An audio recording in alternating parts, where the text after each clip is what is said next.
আপনি যদি সারাক্ষণ চিন্তা করতে থাকেন, যদি ওই জিনিসটা থাকতো তাহলে আমি সুখী হতাম, যদি অমুক সমস্যাটা চলে যেত, ওই মানুষটা আমার জীবন দুর্বিষহ করে তুলেছে, যদি সে একটা বাসের ধাক্কা খেত আমার জীবনটা কত ভালো হয়ে যেত।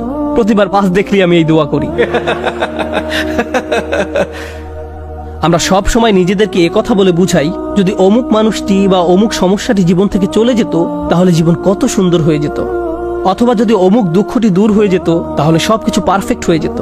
যদি মানুষের পরিবর্তন হতো, যদি পরিস্থিতির পরিবর্তন হতো, যদি পরিবেশের পরিবর্তন হতো, আমরা এভাবে ভাবতে থাকি সবকিছুর পরিবর্তন হলে জীবন সুন্দর হয়ে যেত, তাহলে আমাকে আর দুর্বল থাকতে হতো না। আমরা ভোগের উপর ভোগ করতে থাকি আর এতে পুরোপুরি আচ্ছন্ন হয়ে পড়ি।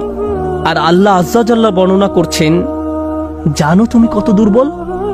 তুমি একটি মাছির চেয়েও দুর্বল। দুআফাত তালিব ওয়াল মাতলুব।